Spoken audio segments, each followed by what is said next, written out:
बच्चों, आज हम एक नया चैप्टर लेंगे। मोहन राकेश जी का आधे अधूरे नाटक। शायद आप लोग शब्द से ही समझ पा रहे होंगे कि आधे अधूरे का क्या मतलब। जिसके जीवन में कोई भी कहानी पूरा ना हो, कोई भी काम पूरा ना हो,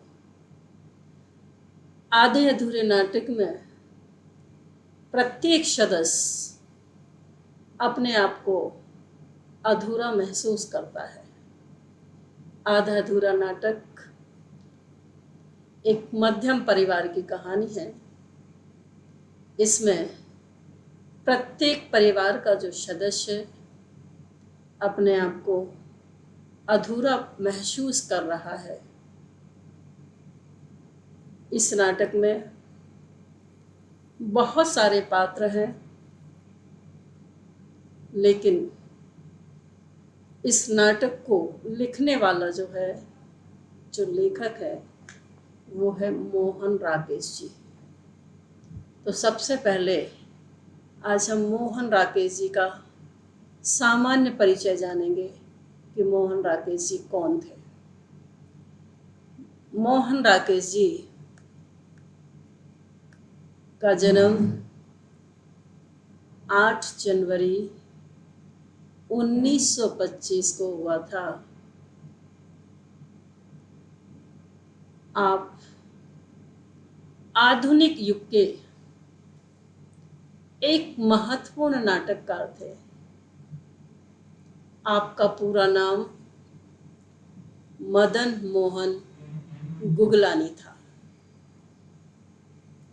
मोहन राकेश जी ने अपने जीवन में बहुत सारे कहानी, उपन्यास, नाटक, एकांकी, निबंध, डायरी, यात्रा वृतांत, जीवनी आदि और साहित्य की लगभग सभी विधाओं का अपनी लेखनी में समृद्ध किया है।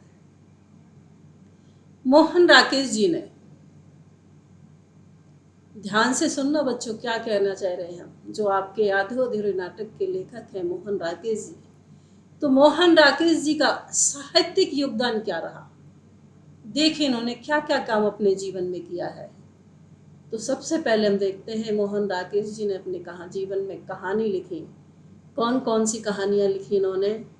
नन्ही, इंसान के खंडर, नए बादल, जानवर और जानवर, एक और जिंदगी, फौलाद का आकाश, आज के साए, मिले जुले चेहरे, बारिश, काटर आदि।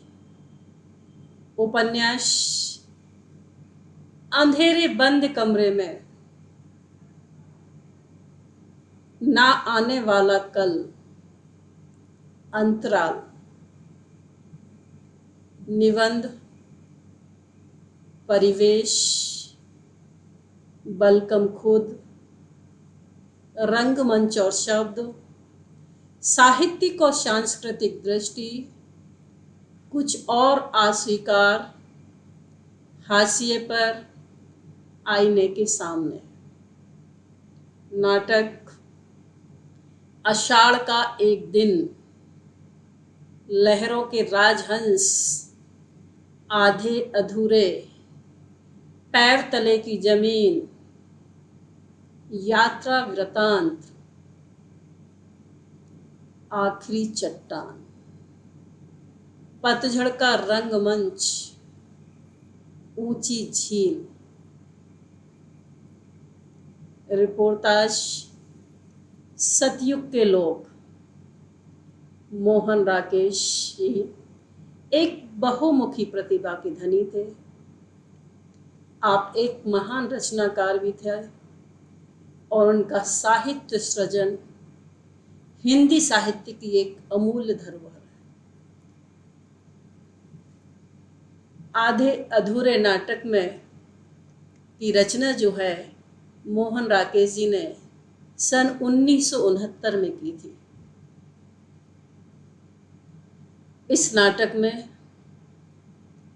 इस नाटक की संवेदना में बहुत सारे बिंदुओं को अंतर्निहित किया गया था। तो पहले हम ये देखते हैं कि आधे अधूरे नाटक में कौन कौन से पात्र थे, इनका क्या रोल था। तो सबसे पहले हम देखते हैं कि आधे अधूरे नाटक में जो मुख्य नायिका थी वो सावित्री थी, जो महेंद्र की पत्नी है। महेंद्र का नाम बहुत बाद में खुल के आता है, बट जो नायिका है सावित्री वो महेंद्र की पत्नी है और जिनकी उम्र 40 वर्ष है। दूसरी नायक जो है इस नाटक का जो मेन नायक है, मेन हीरो जिसे कहा जा सकता है, वो है महेंद्र जी, जो सावित्री के पति हैं और जिनकी उम्र है 49 वर्ष। तीसरा नायक है सिंघानिया जी, जो सावित्री के बॉस हैं। सावित्री एक मध्यम परिवार की महिला है और जब वो काम करने के लिए जाती है, वो सर्विस करती है और जिसके अंडर में वह नौकरी करती है उनके बॉस का नाम है सिंघानिया जी। आगे और भी हैं जगमोहन जी, जुनेजा जी, बिन्नी सावित्री जी की बड़ी बेटी है, जिसे बिन्नी भी कहा गया। वीणा भी एक्चुअल नाम है, परंतु नाटक में उसका नाम बिन्नी रखा गया है, जिसकी उम्र 20 वर्ष है। अशोक सावित्री और महेंद्र का बेटा है, जो सबसे छोटा है, उसकी उम्र है 16 वर्ष। और गिन्नी सावित्री की और महेंद्र जी की सबसे छोटी बेटी है, जिसकी उम्र है 13 वर्ष। अर्थात कहने का तात्पर्य है कि महेंद्र और सावित्री के 2 पुत्रियां और 1 पुत्र है। पुत्र का नाम है अशोक और बेटियों का नाम है गिन्नी और बिन्नी। मनोज बिन्नी का पति है और संवादों में जब उल्लेख करते हैं संवादों का, तो मनोज की भी अपनी भूमिका है।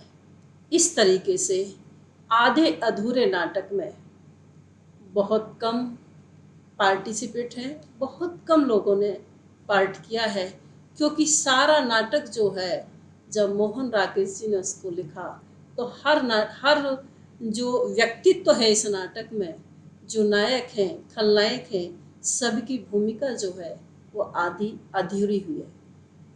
अगर इस नाटक में स्त्री पुरुष संबंधों की जायसी का बहुत अच्छा चित्रण किया है, मध्यम वर्गीय परिवार की आंतरिक स्थिति का भी चित्रण इस नाटक में किया गया है।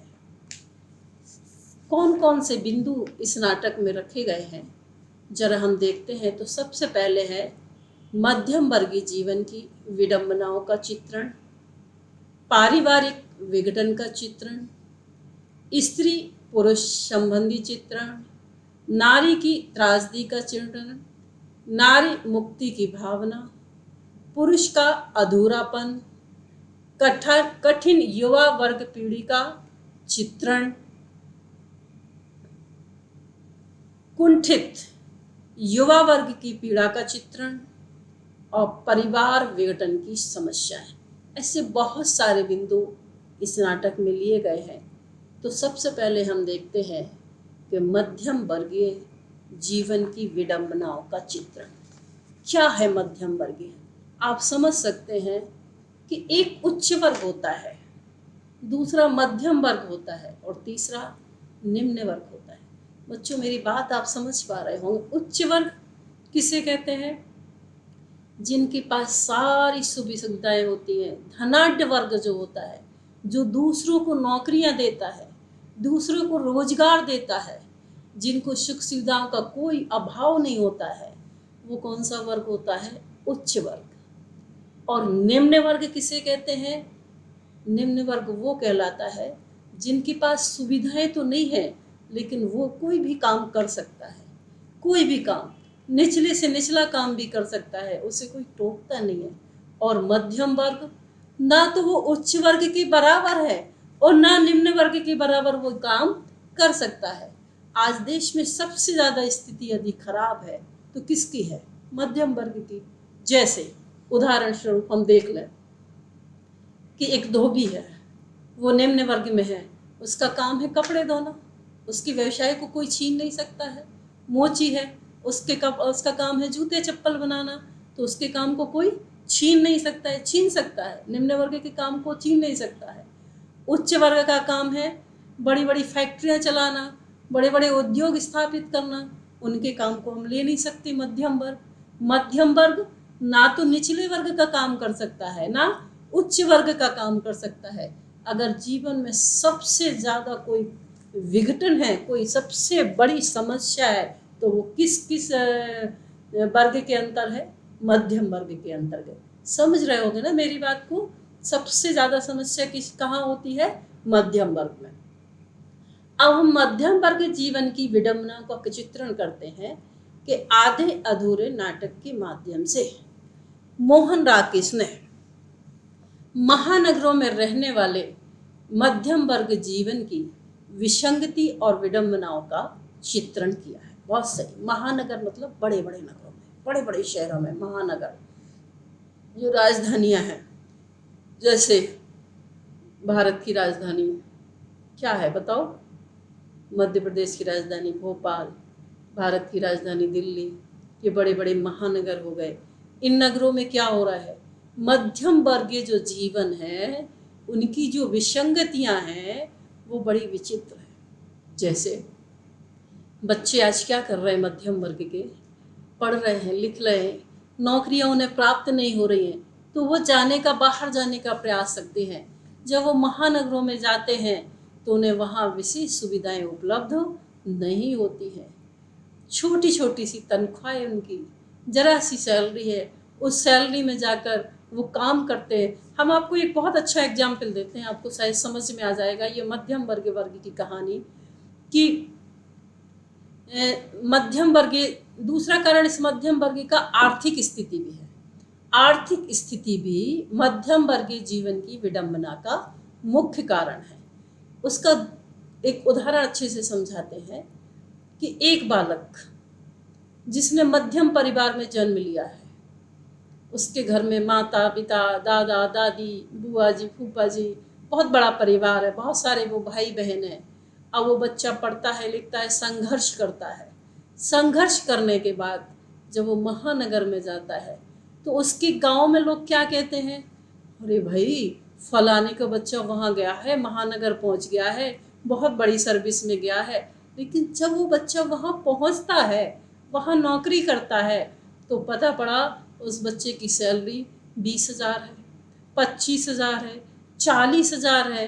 और इतनी कम सैलरी है, फिर उसे मकान भी लेना है, परिवार भी पालना है, लाइट का भी बिल देना है, गाड़ी भी मेंटेन करनी है। इवन उस पैसे में उसका खर्चा नहीं चलता है, तब वो परिवार वालों के सामने हाथ फैलाता है कि मुझे पैसों की ज़रूरत है।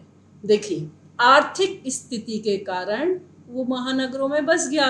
लेकिन महानगरों में, आज गांव में अगर आप 2 किराए के कमरे ले लो, वैसे तो ज़रूरत ही नहीं होती है, बट लेकिन अगर 2 कमरे ले लो, ज़्यादा से ज़्यादा 2 कमरों की कीमत 100-200 रुपये होगी, 500 रुपये होगी। परंतु महानगरों में अगर 2 कमरे में लेने जाओ किराए के, तो कम से कम 10,000 के होंगे। तो बताइए, उस व्यक्ति की आमदनी से 10,000 रुपया तो उसने किराए में ही दे दिया। फिर जहाँ वो रह रहा है, वहाँ से जॉब पर जाना है, तो आने जाने का खर्चा। तो ये सारी जो स्थितियाँ महानगरों की है, महानगरों के स्टैंडर्ड, महानगरों के पहनावे, महानगरों की बोलचाल आदि के कारण जो व्यक्ति 10,000 रुपये में एक गांव में खुशहाली जीवन व्यतीत कर सकता है, वो महानगरों में जाकर 1,00,000 रुपये होने के बाद भी अपना जीवन खुशहाल व्यतीत नहीं कर सकता है। तो मध्यम वर्गीय आर्थिक स्थिति भी मध्यम वर्गीय जीवन की विडंबना का मुख्य कारण है। तीसरा कारण है कि मध्यम वर्ग ना तो उच्च वर्ग की भांति सुख सुविधा संपन्न जी पाता है और ना ही निम्न वर्ग में वो सम्मिलित होता है। बिल्कुल सही बात है। देखिए, ना तो वो उच्च वर्ग की भांति ऐशो आराम कर पा रहा है, कर पाता है? नहीं कर पाता है ना, कोई भी काम नहीं कर पा रहा। जैसे जो उच्च वर्ग का व्यक्ति जो है, जितनी सुख सुविधाएं उसके पास हैं, मध्यम वर्ग का व्यक्ति अपना घर छोड़कर बाहर पहुंच गया है, अपने ग्रामीण परिवेश को छोड़कर बाहर निकल गया है, तो वो उतना नहीं कर सकता है। और दूसरी बात, ना ही वो निम्न वर्ग में सम्मिलित हो सकता है। जब निम्न वर्ग की बात आती है तो निम्न वर्ग का काम वो कर नहीं पाता है, क्योंकि उसकी जाति का बंधन है, उसके परिवार का बंधन है, उसका समाज का बंधन है। उसको जाति आगे नहीं बढ़ने देती, उसका धर्म आगे नहीं बढ़ने देता, उसका पंथ आगे नहीं बढ़ने देता, उसका समाज आगे नहीं बढ़ने देती। वो निम्न कोटि का एक मध्यम वर्ग व्यक्ति है। अगर वो अच्छे कुल में जन्म लिया और उससे कहो कि आप कपड़े धो लो, तो वो कहेगा हम ये काम तो नहीं कर सकते, मैं धोबी का काम तो नहीं सकता, ये तो धोबी का काम ही है। मैं लोहार का काम तो नहीं कर सकता, क्योंकि ये लोहार का ही है। कितनी विडंबना है। तो देखिए, फलतः जो मध्यम वर्गीय परिवार है वो जीवन भर संघर्ष करता रहता है, जीवन भर पिसता ही रहता है। समझ गए ना? नेक्स्ट पॉइंट है, मध्यम वर्गीय पात्रों के आत्म केंद्रित चरित्र का उद्घाटन भी किया गया है। इसमें जो मध्यम पद पात्र है, उसकी जो आत्मा की बिंदु है, आत्मा का मतलब जो अंतर्वेदना है, आत्म केंद्रित चरित्र है, जो उनका अंतर्वेदना है, उसका भी उद्घाटन किया गया है। नेक्स्ट है, मध्यम वर्गीय असंतोष एवं उनकी आगे बढ़ने की भावना का भी इसमें चित्रण किया गया है कि मध्यम वर्गीय परिवार जो है उसमें हमेशा असंतोष बना है। कैसे असंतोष बना रहता है? कैसे समझोगे कि उनमें असंतोष बना रहेगा? तो आप समझ सकते हो कि जो मध्यम वर्गीय परिवार होता है, जैसे उनके 2 बच्चे हैं, 4 बच्चे हैं, अगर उन बच्चों के अंदर भी अगर ऐसा है कि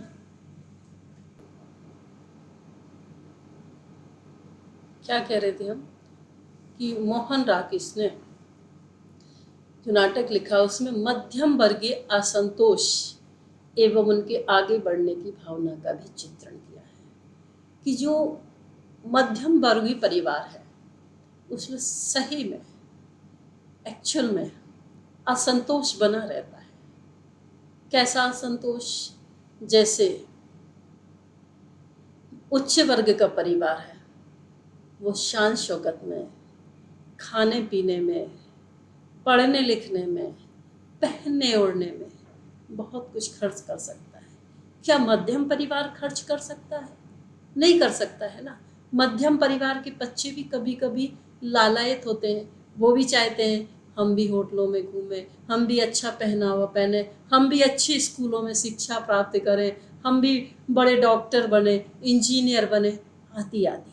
तो जब वो पूर्ति मध्यम वर्गीय परिवार अपने बच्चों की नहीं कर पाता है, मध्यम परिवार में जो स्त्रियां हैं वो भी चाहती हैं कि हम बहुत अच्छा पहनावा पहने, घूमें, खाएं पिए, पूरे शौक करें, आधुनिकता की ओर बढ़ें, परंतु जब वो घर की पारिवारिक जो स्थिति होती है उससे वो आगे नहीं बढ़ पाता है। तो इसमें हमेशा मध्यम वर्गीय परिवार जो होता है ना, उसमें एक असंतोष बना रहता है। नेक्स्ट है, मोहन राकेश ने इस नाटक में मध्यम वर्ग के दिखावेपन की प्रवृत्ति का व्यंग्यात्मक चित्रण प्रस्तुत किया है। अपन आगे बहुत डिटेल में पढ़ेंगे, अभी सारांश में आपको बता रहे हैं कि मोहन राकेश जी ने जो नाटक लिखा है आधे अधूरे, इसमें पूरा दिखावापन है और दिखावेपन में जो व्यंग्यात्मक चित्रण किया है, सभी एक दूसरे को व्यंग्यात्मक कसौटी से देखते हैं। बिन्नी गिन्नी को व्यंग्यात्मक कसौटी से देख रही है, महेंद्र जी जो है वो अपनी पत्नी सावित्री को व्यंग्यात्मक कटौती से देखते हैं। सावित्री जॉब पर जाती है तो संवेदी अपने भोग सिंघानिया की तरफ झुकाव रखती है, तो वो अपने पति महेंद्र की तरफ व्यंग्यात्मक दृष्टि से देखती है, दृष्टि से देखने लगती है। तो जितना भी इसमें चित्रण किया गया है, इधर बड़ी बेटी बिन्नी की शादी हो चुकी है, तो शादी होने के बाद जो उसका पति है, उसके पति का नाम है शायद, क्या नाम है, उसके पति का नाम है मनोज। तो उससे भी मनोज की स्थिति जो है वो बिखर गई है, मनोज से उसकी बनती नहीं है। क्यों?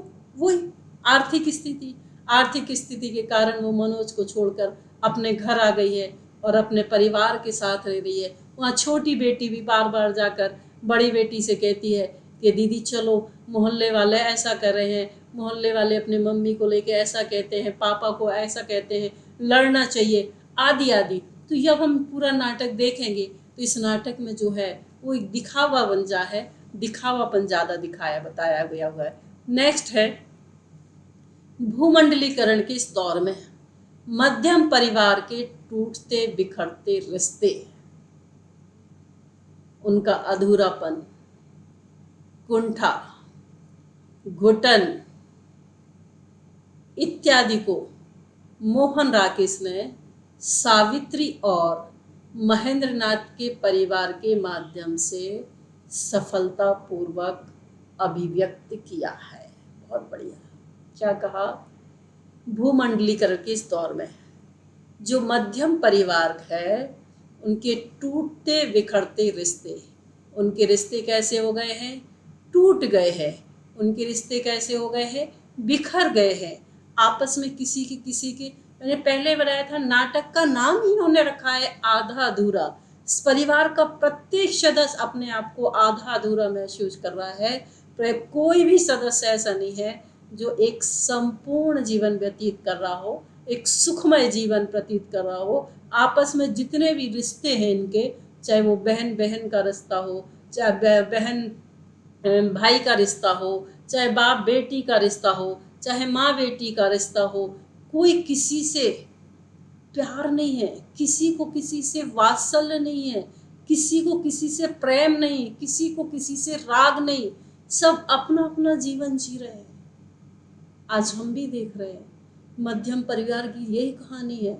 अभी हमने एक एग्जाम्पल पढ़ा था, एक स्टूडेंट ने मुझे बताया कि मेरे फादर ड्रिंक करते हैं। मैं चौंक गई। मैंने कहा क्यों?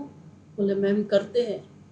अब जब उनके फादर गवर्नमेंट जॉब में हैं और ड्रिंक करते हैं तो आप अनुमान लगा सकते हैं कि उस परिवार की स्थिति क्या होगी। जब वो बच्चा आया और बिलखने लगा, रोने लगा कि मेरा पूरा परिवार बिखर गया, मैम कोई भी परिवार में नहीं बचा है, क्योंकि पापा इतनी ज़्यादा ड्रिंक करके आते हैं, मेरे फादर इतनी ज़्यादा ड्रिंक करते हैं, वो आके मम्मी को मारते हैं, और हम एक बहन एक भाई है, हम लोग अपने फादर से नफरत करने लगे हैं। बताइए, घर का एक भी मुखिया अगर गलत राह पर चल जाता है तो हम समझ सकते हैं। अगर उच्च परिवारों में होता तो ये शान शौकत कहलाता। यहाँ कोई ध्यान नहीं देता, यहाँ कोई ये नहीं कहता कि घर बर्बाद हो गया, यहाँ कोई भी व्यक्ति ये नहीं कहता कि घर बर्बाद होगा। यहाँ पता क्या कहते हैं? अरे शौक से पीते हैं, शौक से रहते हैं, शौक से खाते हैं। लेकिन मध्यम परिवार में यदि ये रोग लग जाए तो वहाँ शौक नहीं है, वहाँ पूरे के पूरे परिवार बर्बाद हो जाते हैं। तो उन्होंने कहा, जो मोहन राकेश जी ने नाटक लिखा उसमें नाटक में उन्होंने बताया कि परिवार के टूटे बिखरते रिश्ते, उनका अधूरापन, प्रत्येक जितने भी नाटक में व्यक्ति हैं वो सारा का सारा जीवन का अधूरा है, कुंठा घटित है, सब घुटन महसूस कर रहे हैं इत्यादि को मोहन राकेश ने सावित्री और महेंद्रनाथ के परिवार के माध्यम से, जो मतलब मोहन राकेश ने जो नाटक लिया है आधे अधूरेपन, उसकी मुख्य नायिका सावित्री और मुख्य नायक महेंद्रनाथ को बनाया है, और उनके माध्यम से उनने बहुत ही महत्वपूर्ण सफलतापूर्ण इस नाटक को बताया है कि मध्यम परिवार की क्या कहानी होती है। डिटेल में बहुत आगे देखेंगे। नेक्स्ट है पारिवारिक विघटन का चित्रण। पारिवारिक विघटन क्यों हो रहे हैं, क्या कारण है हमारे यहाँ पारिवारिक विघटन का? तो उन्होंने कहा आधुनिकीकरण, औद्योगिकरण और नगरीकरण ने न केवल सामाजिक व्यवस्था के परंपरागत स्वरूप में परिवर्तन किया है, अपितु पारिवारिक जीवन में भी क्रांतिकारी बदलाव उपस्थित किया है। बहुत बढ़िया बात कही। आधुनिकरण, आज से जो हम पाश्चात्य संपदा की ओर जा रहे हैं, पाश्चात्य संस्कृति की ओर भाग रहे हैं। आज हमने अपना धर्म, अपनी लाज, अपनी इज्जत सब एक तरफ धर दी है और सिर्फ हम अंधानुकरण कर रहे हैं। किसका अंधानुकरण कर रहे हैं? पाश्चात्य संस्कृति का। जिस तरफ हम भाग रहे हैं, औद्योगिकरण, आज लोग गांवों को छोड़कर, सर्विसों को छोड़कर, उद्योग धंधों को छोड़कर, सर्विस को छोड़कर नहीं, उद्योग धंधों को, अपने जो घरेलू उत्पाद थे, जो घरेलू धंधे थे, वो सारे बंद कर दिए, नहीं करना चाहते हैं। दूसरे की चाहे छोटी सी नौकरी करना पसंद करेंगे, बट अपने घर का व्यवसाय करना पसंद नहीं करते। जबकि कहा जाता है कि अपने घर का आदमी मालिक होता है, उसको जब चाहे जब सोना है, उठना है, बैठना है, खाना वो अपने अनुसार होता है। और जब हम दूसरे की नौकरी करते हैं तो हम प्रतिबंधित होते हैं, उनके सामने वाले के अनुसार मुझे आना है, जाना है, सब कुछ करना है, तो ये उसी के अनुसार चलता है। तो कहते हैं औद्योगिकरण, उद्योग धंधे भी शहरों में है, उस तरफ भी लोग भाग रहे हैं। और नगरीकरण, अपने ग्रामों को छोड़कर भी लोग नगर की ओर भाग रहे हैं। उस सब का कारण क्या है? इन सब का कारण है केवल सामाजिक व्यवस्था के परंपरागत स्वरूप में परिवर्तन किया है। अपितु पारिवारिक जीवन में भी अब इन सब चीज़ों से हमारे पारिवारिक जीवन में क्या हो गया? क्रांतिकारी बदलाव उपस्थित हो गया है। जो हमारा जीवन है वो कैसा हो गया है? तो बच्चों समझ गए होंगे कि ये जो आधुनिकरण है, औद्योगिकरण है, नगरीकरण है सॉरी, इससे क्या बदलाव आया, क्या क्रांतिकारी बदलाव आया? नेक्स्ट है पारिवारिक मूल्यों और रिश्तों में तेजी से गिरावट आई है। अर्थतंत्र इतना प्रभावी हो गया है कि पति पत्नी के संबंधों की मधुरता ही नदारद हो गई। बिल्कुल सही। पारिवारिक मूल्य, एक छोटी सी कहावत सुनी होगी आपने, सुना होगा, वैसे बुंदेलखंडी कहावत है, फिर भी सुनी होगी आपने, बहन भलो न भैया सबसे बड़ा रुपैया। आज बहन बहन को नहीं मान रही है, भाई भाई को मानने तैयार नहीं है, माँ बाप अपने बच्चों को मानने तैयार नहीं है, बच्चे अपने माँ बाप को तैयार नहीं है। माँ बाप कितना संघर्ष करते हैं, कितना संघर्ष करने के बाद अपने बच्चों को पढ़ाते हैं, लिखाते हैं। आज बच्चे विदेश नौकरी करने चले जाते हैं, और जब विदेश नौकरी करने के लगे चले जाते हैं तो आप देखिए माँ बाप की क्या हालत हो जाती है। माँ बाप अकेले रह जाते हैं। ऐसा एक किस्सा हमने पढ़ा था, सुना था, जो आज आपको सुनाने के लिए जा रहा है। पारिवारिक मूल्यों और रिश्तों में गिरावट। कैसे मूल्यों में गिरावट हो रही कि एक दंपति थी, उनके एक ही बेटा था। जब बेटा विदेश पढ़ने के लिए गया तब दंपति बहुत खुश हुई कि हमारा एक ही बेटा है, लेकिन हमारे परिवार का नाम रोशन कर दिया। आज हमारा बेटा विदेश पढ़ने के लिए गया है। दंपति खुश थी। दंपति रूखा सूखा भोजन करती थी, लेकिन कमा कर पैसे अपने बेटे को भेजती थी कि मेरा बेटा विदेश में शिक्षा प्राप्त कर रहा है। एक दिन क्या हुआ, बहुत छोटी सी कहानी सुनाई गई। एक दिन क्या हुआ कि वो बेटा पढ़ लिख कर एक बड़ा अफसर बन गया। उसने खबर भेजी अपने पेरेंट्स को कि माँ, आज मैं बहुत बड़ा अफसर बन गया हूँ, आपके आशीर्वाद से।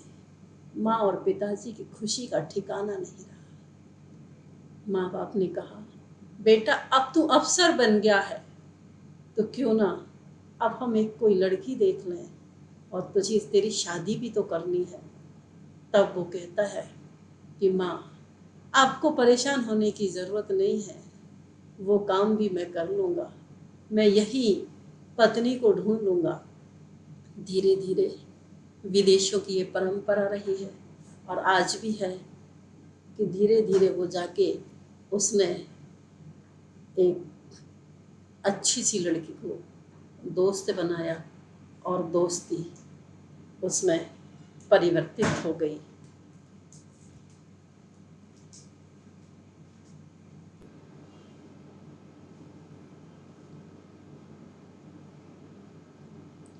जब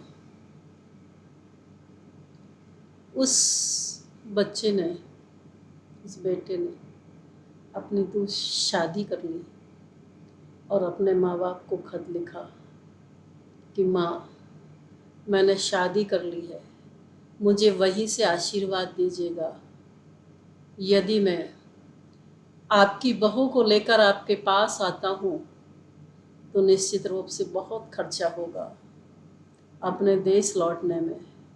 इसलिए माँ, मेरा निवेदन है कि मुझे वहीं से आशीर्वाद प्रदान करें।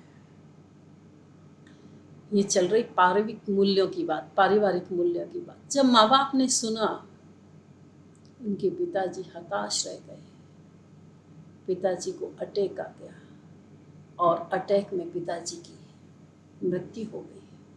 पिताजी की मृत्यु होने के उपरांत माँ अकेली रह गई।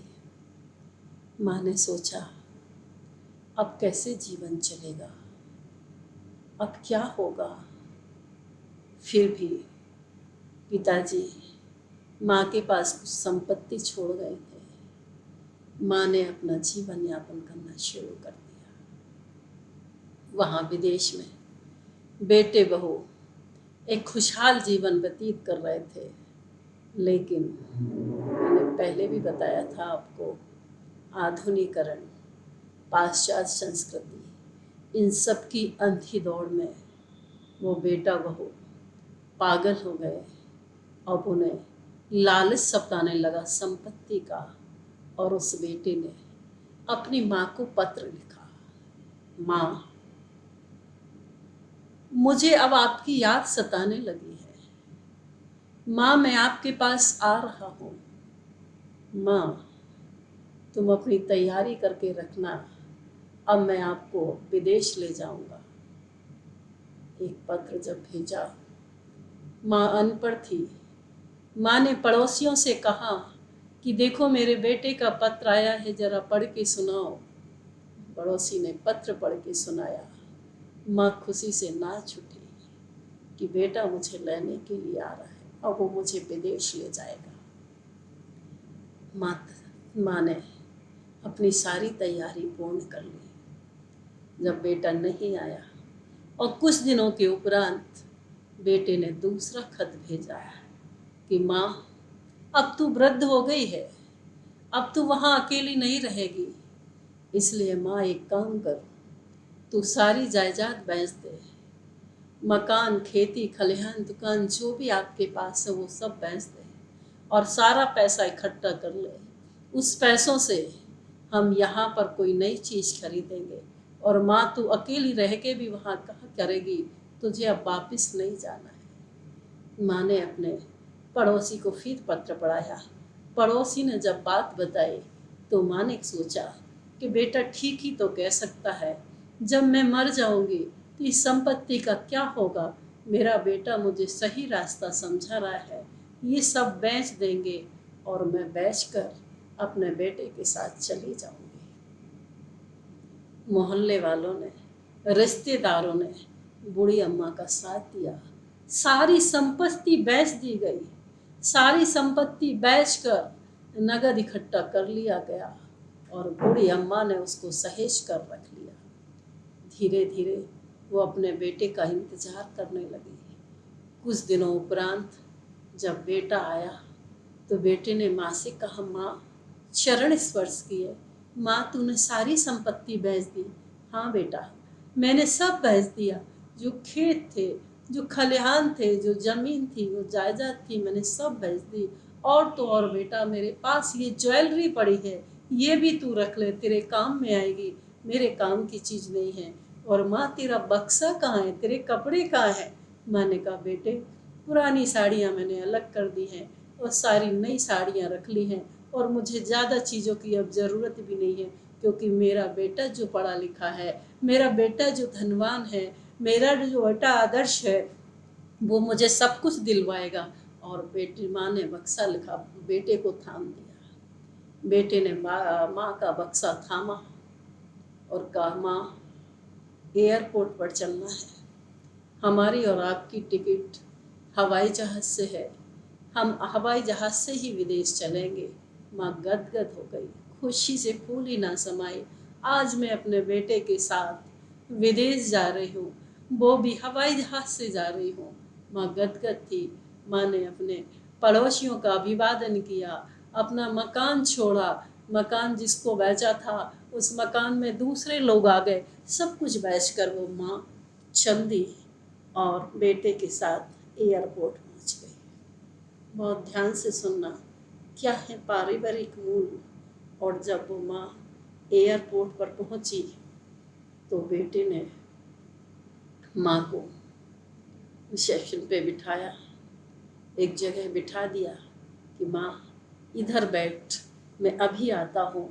और सारा धन पैसा जेवर, माँ के पास सिर्फ बक्सा रख दिया कपड़ों का, वो अपने बैग में रख लिया।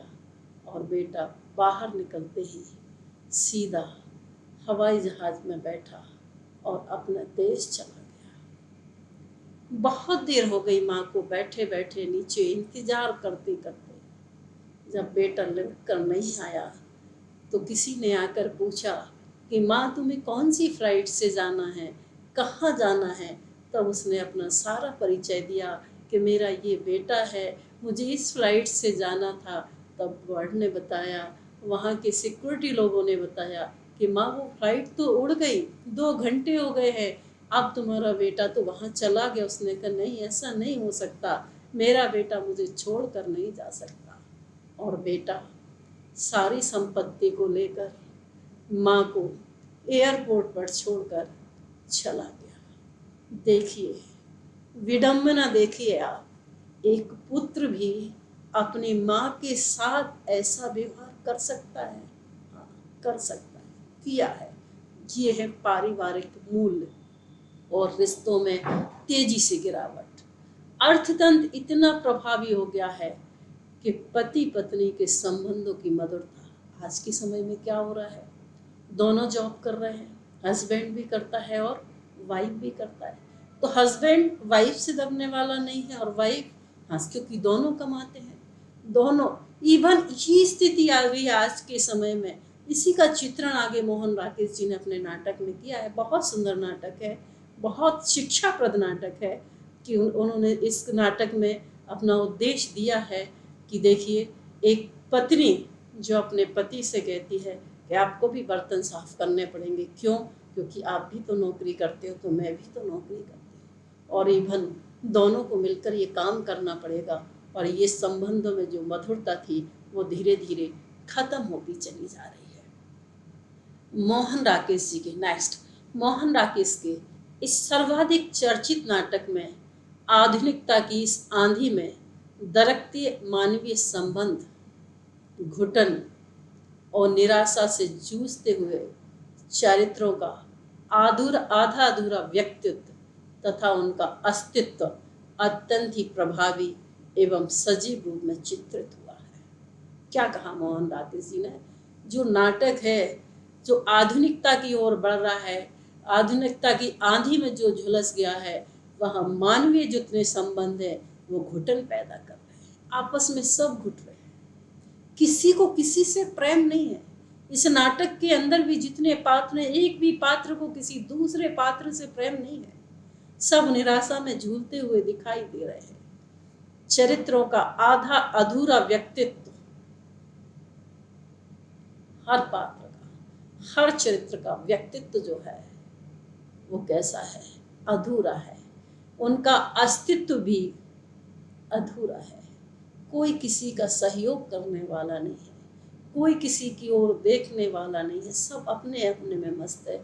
इसका भी मोहन राकेश जी ने बहुत ही सजीव चित्रण किया है। नेक्स्ट, स्त्री पुरुष संबंधों का चित्रण। वैश्वीकरण के इस दौर में स्त्री और पुरुष संबंध किस स्तर तक, किस हद तक प्रभावित हुए हैं, इसकी झलक हमें इस नाटक के 2 प्रमुख पात्र सावित्री और महेंद्रनाथ के दाम्पत्य जीवन में देखने को मिलती है। बिल्कुल सही है, महेंद्रनाथ इस नाटक के नायक हैं और सावित्री उनकी पत्नी है जो इस नाटक की मुख्य नायिका है। यहाँ महेंद्र नाथ जी जो हैं वो कोई काम धंधा नहीं करते हैं। सावित्री घर चलाती है, सर्विस करती है। सावित्री का पूरा ध्येय जो है, पूरा मन जो है वो अपने बॉस की तरफ आकर्षित रहता है और महेंद्र नाथ को यहाँ जबना पड़ता है। तो कुल मिलाकर बहुत आगे डिटेल में बताएंगे, इस नाटक में जो स्त्री पुरुष के संबंध है बहुत हद तक प्रभावित हो गए हैं। वहाँ मनोज और गिन्नी के बीच में भी ज़्यादा संबंध अच्छे नहीं हैं। सारी चीज़ों का चित्रण जो है वो मोहन राकेश जी ने इस नाटक में किया है। दूसरा है आर्थिक कारणों से स्त्री पुरुषों में संबंध अच्छे नहीं है। मूल कारण तो आर्थिक ही होता है। यदि घर की स्त्रियों को जिस चीज़ की भी आवश्यकता है और आवश्यकता आविष्कार की जननी होती है, आवश्यकताएं कभी पूर्ति नहीं होती है, आवश्यकताएं हमेशा बढ़ती ही जाती हैं, निरंतर बढ़ती जाती हैं। तो जब आवश्यकताएं बढ़ती हैं तो उच्च वर्ग तो उन आवश्यकताओं की पूर्ति कर लेता है, और लेकिन मध्यम वर्ग क्योंकि वो निम्न वर्ग जैसा जीवन जी नहीं सकता है, लो काम वो कर नहीं सकता है। जैसे एक टीचर है, मान लो एक टीचर का उदाहरण ही ले लें। एक शिक्षक है, वो प्राइवेट नौकरी करता है और मिडिल क्लास पढ़ाता है। तो आज के समय में वो कितना कमाए पाएगा? 10,000, 12,000, 15,000। और दूसरी ओर एक निम्न वर्ग का आदमी है, मान लीजिए वो पानी बतासा भी बेचता है, तो वो कितना कमा लेगा एक महीने में? 40,000, 50,000। लेकिन वो शिक्षक तो नहीं कमा सकता ना, और शिक्षक के अदर स्टैंडर्ड के खर्चे भी हैं। तो कहने का मतलब हमारा वो ही है कि जो मध्यम परिवार है वो इतना संपन्न नहीं हो पा रहा।